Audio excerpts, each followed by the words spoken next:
But let's go ahead and dive into the Indy Talk here. The Georgia Indy Talk. Lots of stuff. We're heading into a good stretch here. First and foremost, this weekend, couple big shows. Anarchy's going to be running up in Cornelia, which looks like that probably might be the show we head to. That card looks fascinating.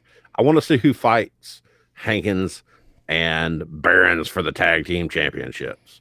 It looks like Mexican wrestlers from the 1970s. I want to get the Conquistadors 1 and 2. That's who's going to wrestle them. Yeah, I love that gimmick. Yeah, but listen, David Ali's on the card, Tyler Culpert's on the card, Hankins and Barons, are going to be. I mean, listen, if you want the price of the money, the match worth the price of admission, Griff Garrison and Ben Buchanan, are going 1-on-1 at that show. Yeah, you might as well just watch those guys now when you can get near to them. Yeah. I mean, because one's already down in Florida. Word on the street is the other one ain't far behind. Yeah. So get them while you can. And plus, to be honest with you, dude, Anarchy's always entertaining.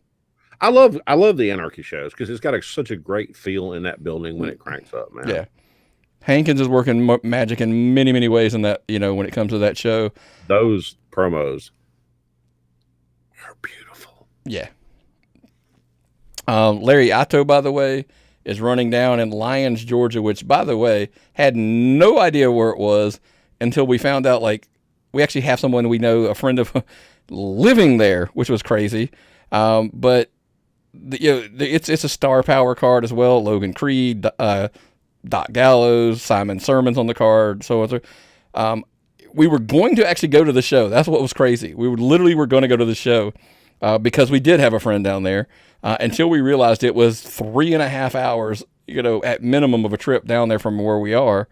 And considering they're coming to Rome March 26th for the Aces and Eights reunion, I'm like, maybe we'll go to that show. We're long haulers and old too, so we're doing our best just to get things going right now. Yeah.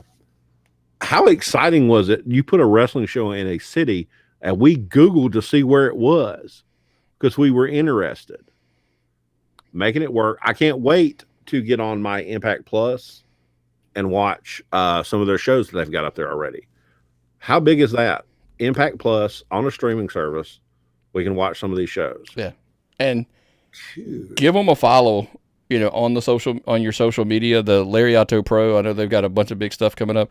And you even talked about their, this Sunday, there's something coming up. Yeah. Up at Immortal Tattoo, man, in Kennesaw. They are doing a Doc Gallows is getting tattooed and doing some meet and greet type stuff. How cool is that? I love tattoos. I love professional wrestling. I've followed these guys at Immortal Tattoo for a while. I see him all the time when I go up to Southern Honor. He's really, really good. Yeah. He has tattooed more Georgia professional wrestlers in the last 5 years than anyone else. Keep an eye on this guy. You're going to start seeing that work everywhere. Logan Creed, Ashton Starr, Danny Jordan, David Ali, all Sunny Days. Everybody that's anybody is getting tattoos there right now, folks. So let's put this on your calendar. Yeah, if you want to meet Doc, there's a place to go check it out for sure. And Frankie's going to be there. Yeah, absolutely. Southern Honor, of course, is next week on the March the 5th. Loaded card. I'm not going to go through that card because we're covering them hard next week. But I did want to just listen. The video that they came out with the All-Star Special, Huck and Hold My Beer Hansen, they have chosen their partners. And yes, folks, it's the good old boys who used to wrestle across town. I'm learning to drop that up. But they're going to help. They're going to team up. So basically, it's going to be a Waffle House special, Waffle House buffet, if you want to call it that, versus the Honor Society. But if you've not checked out that video, it's hysterical. Go check it out on Southern Honor's page. I shared it. I think you shared it. On and on and on. But listen, Huck and Hanson are money right now, and they're on a roll. Check them out. They're going to be all over the state over the next year, man. Did Hanson miss his calling? I mean, could he be on NBC with a comedy special right now? I mean, that was good. And having Huck to work off of in that was golden. I mean, and these are people that are doing so much good for the Georgia independent wrestling scene because they've drawn eyes. And folks, you have to remember how important it is, because there's a lot of wrestlers in Georgia that just show up and work cards and never do anything on social media or online. Why do you think Hanson wins awards? Why do you think Huck wins awards? Why do you think these people are in the spotlight? They're in the spotlight because they do interesting stuff. And here's what's cool about these two.